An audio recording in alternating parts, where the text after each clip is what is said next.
So, good day everyone. I'm Christian from DCP31, and in this video, I will be discussing an important Supreme Court case involving Republic Act number 10175, also known as the Cybercrime Prevention Act of 2012.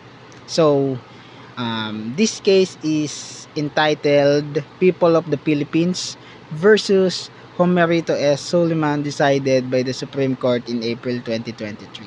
So, in this discussion, I will answer the following question. What is the case all about? What are the facts of the case? And what are the issues involved? And what is the ruling of the Supreme Court? And lastly, um, what are the takeaways or my learnings from this case? So, let us now begin. So, what is the case all about? So, this case is all about online libel, which is a crime punishable under Section 4C4 of RA 10175. So, libel is traditionally punished under the revised penal code. So, however, when libel is committed through the use of computer system such as social media platform like Facebook, it becomes online or cyber libel, which is covered by the Cybercrime Prevention Act. So, in this case, the accused Homerito S. Suleiman was charged for allegedly posting defamatory statement against other person on Facebook because the statement were made online, and the crime charge was online libel, not ordinary libel. So the case focuses not only on the conviction of the accused but more importantly on whether the penalty imposed by the court was proper under RA 10175. So let's proceed to the second facts of the case. The facts of the case are as as follows about that Homerito S. Suleiman made a Facebook post that allegedly contained defamatory statement against the private complainant. The complainant claimed that the post damaged his reputation and honor. So because of this, a criminal complaint or for online libel was filed against Suleiman before the Regional Trial Court or RTC.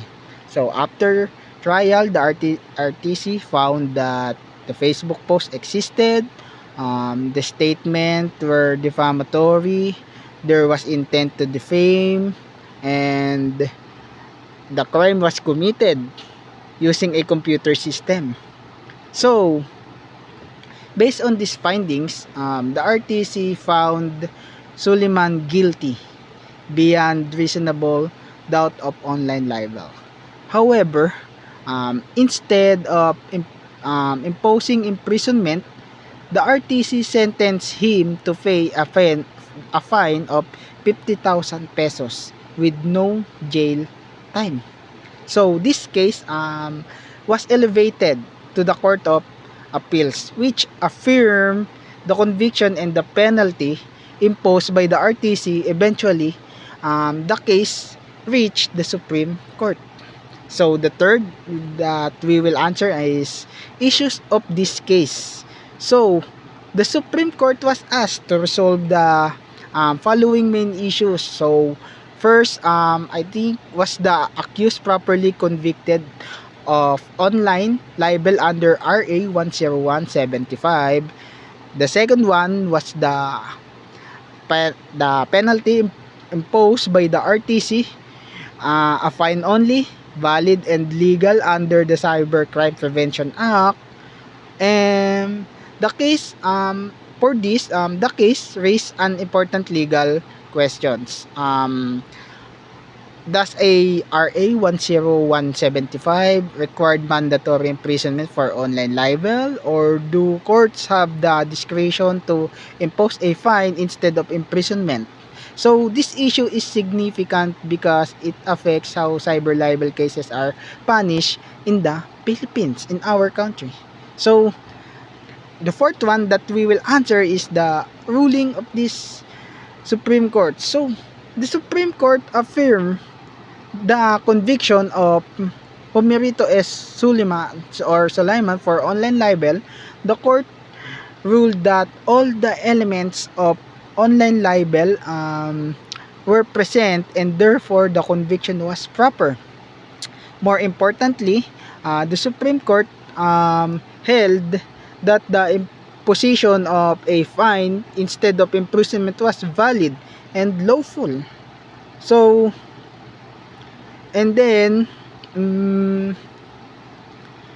it is lawful, and according to the Supreme Court, judges have discretion in the determining the properly penalty for libel and online libel cases.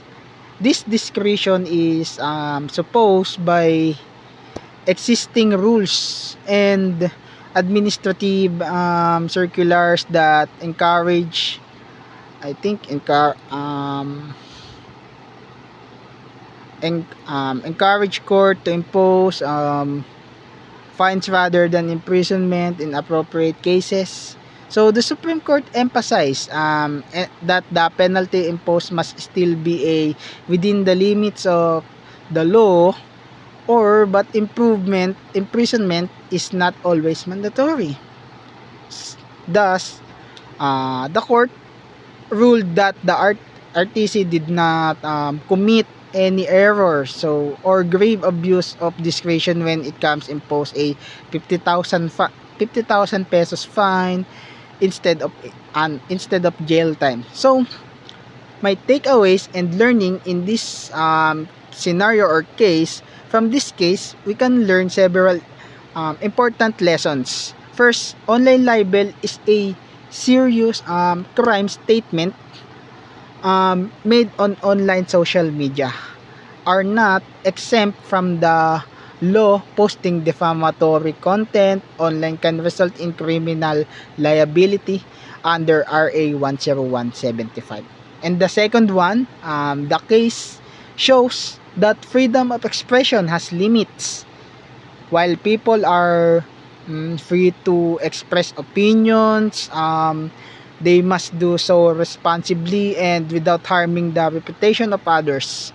So, my third one, the Supreme Court recognized the importance of judicial discretion.